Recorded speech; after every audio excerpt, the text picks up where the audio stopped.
Bloomberg has a bombshell report, a new report that says wages have declined by 1.8% since the gigantic tax laws or tax cuts were passed by the Trump administration in 2018.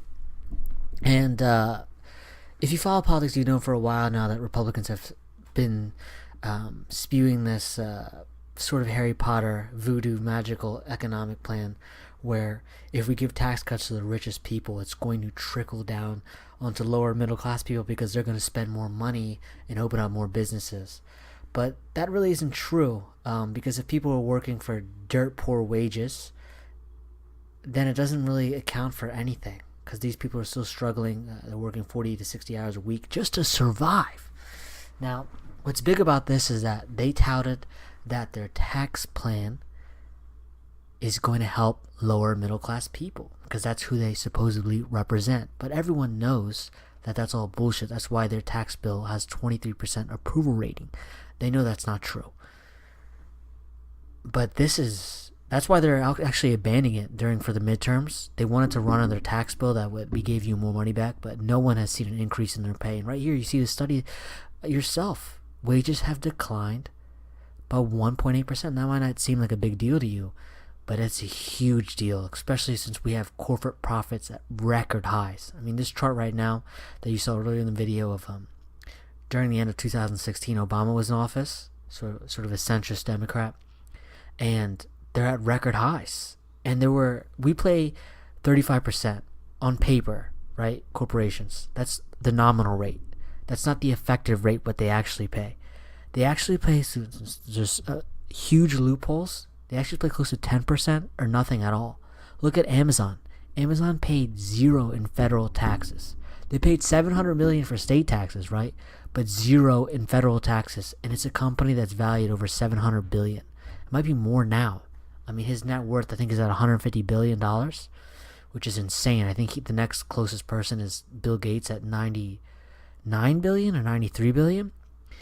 But this just goes to show you one of the biggest conspiracies that Republicans are spewing, that tax cuts for the wealthy are going to trickle down to lower middle class people. And a lot of Republican voters like to believe, remember there was the Pizzagate scandal where there was a pedophile ring that Hillary Clinton was supposedly running out of a pizza shop in DC. And some guy with a gun walked up in there and demanded them to stop it or whatever. And it was all just fake. It was just all a lie. They'll believe that, but they'll believe that tax cuts for the rich are actually helping us. And we saw with the new tax plan, 83% of the benefits go to the top 1%. And over a 10-year period, it adds $1.9 trillion to the deficit. When it adds $1.9 trillion to the deficit, they can turn around and say, hey, because we did this, now we have to cut Medicare and Social Security. Or they'll turn around and use this as a way in the next upcoming election in 2020 that Democrats don't care about the debt. We need to do something about the debt. They'll do that again and again. Remember, Bush blew up the deficit effectively. And then Obama blew it up too, but not to the same degree. I mean, he had to blow it up because he had to spend the spending for the stimulus bill. There's some good things in that, and there's a lot of bad things in that. But, wow. Wages have declined by 1.8%, and it's like people are touting the Trump economy, and we've had the least amount of growth since 2010. And on top of that, a lot of corporations are laying off a lot of their employees once they got these tax cuts, and then they just turn around and buy back their stocks. That's how they make money. That's how the executives make money, the people who are on the board. So it just goes. This is another story of you getting fucked over. You should be angry. You should be upset because, again, it doesn't matter if the unemployment rate is so low if people are struggling to survive.